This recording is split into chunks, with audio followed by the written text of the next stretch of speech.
Video को like करें और हमारे चैनल को सब्सक्राइब कर लें, जिससे मैं जितनी भी इम्पोर्टेंट वीडियो बनाऊंगा आपके पास आसानी से पहुंच जाएं। जिला अधिकारी, डिस्ट्रिक्ट मजिस्ट्रेट और कलेक्टर एक ही पद के नाम हैं। इनको पाने के लिए रात दिन एक करने के साथ साथ बहुत कड़ी मेहनत करनी पड़ती है, क्योंकि जो चीज़ बहुत खूबसूरत होती है या जो चीज़ बहुत ही अपने आप में अच्छी होती है, उसको पाने के लिए भी बहुत लोगों की लाइन लगी होती है।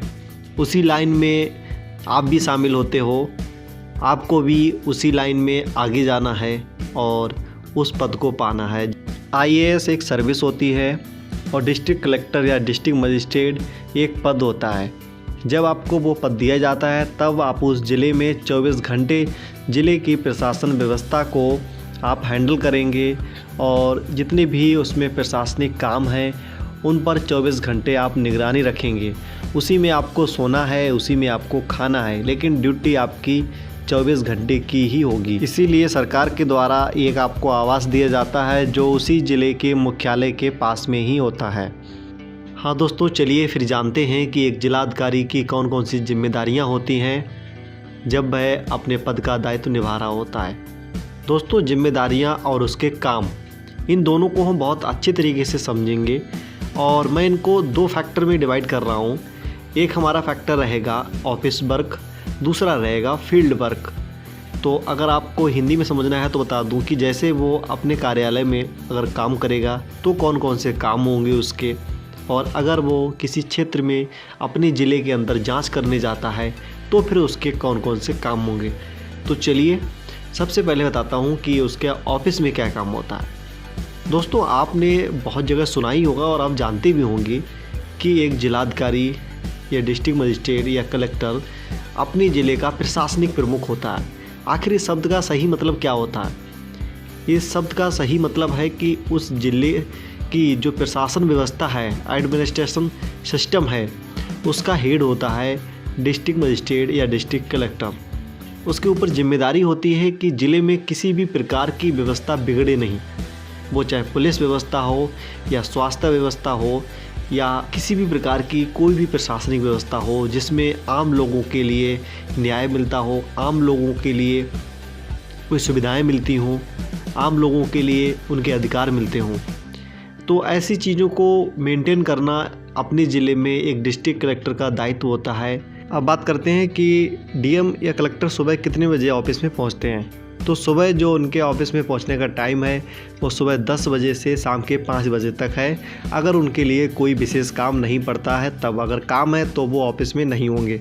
तो इस समय लोग जा सकते हैं समस्याएं लेकर और डीएम या कलेक्टर के पास जाते हैं। डीएम कलेक्टर उसे सुनता है, समझता है, फिर उस पर डिसीज़न लेता है। तो एक प्रकार से हम कह सकते हैं कि वह अपने ऑफिस में इसलिए भी बैठ सकता है कि उसके ज़िले में जिस प्रकार की लोगों की समस्याएं हों या लोग, सरकारी अधिकारी उन लोगों की बात नहीं सुन रहे हों सभी स्तर के, तो वो सीधे आकर डिस्ट्रिक्ट मजिस्ट्रेट या कलेक्टर से शिकायत कर सकते हैं। कलेक्टर उन पर कार्रवाई करेगा। तो दोस्तों, एक काम ये हो गया, सबसे महत्वपूर्ण काम है एक कलेक्टर का। दूसरा काम एक है कि लोगों की मीटिंग लेना। लोगों का मतलब यहाँ पर उन उसके जूनियर ऑफिसरों से है जो ज़िले में एक अच्छे उच्च पद पर काम कर रहे होते हैं। अब ज़िले में जो जूनियर ऑफिसर उसके होते हैं वो होते हैं एडीएम, एसडीएम और तहसीलदार, बीडीओ, सीएमओ और बीएसए। इस प्रकार से जो ऑफिसर होते हैं उनकी डिस्ट्रिक्ट कलेक्टर या डिस्ट्रिक्ट मजिस्ट्रेट समय समय पर मीटिंग भी लेता है, उनको कुछ निर्देश भी देता है कि किस प्रकार से आपको अपने फील्ड में काम करना है। जैसे कि अगर वो एसपी के साथ मीटिंग करता है तो वो पुलिस प्रशासन से एसपी से बातचीत करेगा, एसपी को बताएगा कि हमारे ज़िले में अभी किस प्रकार की पुलिस व्यवस्था है या इस पर किस सुधार की ज़रूरत है या ज़रूरत नहीं है। तो इस प्रकार से वो बातचीत करेगा। ऐसी बीएसए से अगर मीटिंग करेगा तो बीएसए के लिए भी बातचीत करेगा कि हमारे यहाँ शिक्षा सही होनी चाहिए हमारे ज़िले में, क्योंकि वो अपने ज़िले में बेसिक शिक्षा का हेड होता है। तो इसी प्रकार से दोस्तों, वो जिस प्रकार से मीटिंग करेगा, अगर वो संयुक्त मीटिंग कर रहा है, मतलब जॉइंट मीटिंग कर रहा है, सब कंबाइंड मीटिंग कर रहा है, तो फिर सभी ऑफिसर शामिल होंगे और सबसे वो बातचीत करेगा। लेकिन अगर वो स्पेशल चाहे तो किसी भी ऑफिसर को अपने ऑफिस में या जो मीटिंग हॉल होता है, सेमिनार हॉल होता है, उसमें बुला सकता है, उसके साथ मीटिंग भी कर सकता है और चाहे तो सभी अधिकारियों को बुलाकर मीटिंग कर सकता है। तो दूसरा ये काम हो गया। और तीसरा उसका ऑफिस से काम ये होता है कि जो लोग उसके अपने डिस्ट्रिक्ट में सरकारी अफसर हैं, मतलब गवर्नमेंट ऑफिसर हैं और वहाँ पर एसडीएम, एडीएम या तहसीलदार, बीडीओ वगैरह हैं, तो अगर उनको छुट्टी चाहिए है तो वो भी जाकर डिस्ट्रिक्ट कलेक्टर के ऑफ़िस में या डिस्ट्रिक्ट मजिस्ट्रेट के ऑफ़िस में छुट्टी ले सकते हैं। तो इस प्रकार के भी वो अपने ऑफिस में बैठ के काम करता है। तो दोस्तों ये 3-4 जो लगभग काम थे जो मैंने आपको बता दिए मेन काम उसके। अब बात करते हैं कि फील्ड में आखिर उसका क्या काम होता है। तो फील्ड में काम डिपेंड दोस्तों करता है कि प्रत्येक दिन किस किस प्रकार की घटनाएं हो रही हैं। तो इसी प्रकार से मैं आपको समझाने की कोशिश करूंगा कि एग्जाम्पल देख के, जैसे मान लीजिए कहीं पर उसके ज़िले में एक्सीडेंट हो गया है। एक्सीडेंट से जो भीड़ थी, वहाँ की आम जनता थी, वो क्या हुआ दोस्तों, भड़क गई है। अब डिस्ट्रिक्ट कलेक्टर को भी वहाँ जाना पड़ सकता है। डिस्ट्रिक्ट कलेक्टर जाए, लोगों को समझाए कि आगे से ऐसी घटनाएं नहीं होंगी और जो उनकी मांग है वो मांग को माने या स्वीकार करें। अब उसके बाद क्या बात करते हैं कि मान लीजिए अगर उस ज़िले में किसी भी विधायक सांसद को लोगों ने घेर लिया है और लोग विधायक को या सांसद को मारने पर उतर आए हैं, तो ऐसी स्थिति में भी डीएम उस पर एक्शन लेगा, भारी पुलिस बल वहाँ पर तैनात करेगा, साथ में अपने आप भी जाएगा, लोगों को समझाने की कोशिश करेगा। अगर माहौल होगा समझाने वाला तब नहीं है, ऐसा नहीं कि माहौल बिगड़ा हुआ है कलेक्टर साहब पहुँच गए। तो ऐसी स्थिति में अगर समझाने वाला माहौल है तब वहाँ पर कलेक्टर जाएगा, उनको समझाएगा कि देखिए आप लोगों की मांग है, मांग मुझे बताइए और ऐसा करना, कल हमारे ऑफिस में आइए, हम आप लोगों की जो मांगे हैं वो मानेंगे और कोई भी जो समस्याएं हैं उनका भी समाधान करेंगे। तो इस प्रकार से वो मामला वहाँ भी शांत करता है। तो ये तो दोस्तों थी प्रत्येक दिन आने वाली अलग अलग टाइप की जो भी हम उस ज़िले में घटनाएँ। लेकिन अब बात करते हैं कि वो अपने आप से किस प्रकार से अपने आप से वो फील्ड में जांच या निरीक्षण या इन्वेस्टिगेशन कर सकता है। तो सबसे पहले वह अपने ज़िले में किसी भी सरकारी संस्था में, किसी भी सरकारी स्कूल में, किसी भी सरकारी अस्पताल में, किसी भी सरकारी ऑफिस में वह जाकर निरीक्षण कर सकता है। और निरीक्षण किस चीज़ का कर सकता है, वो सभी चीज़ का निरीक्षण कर सकता है।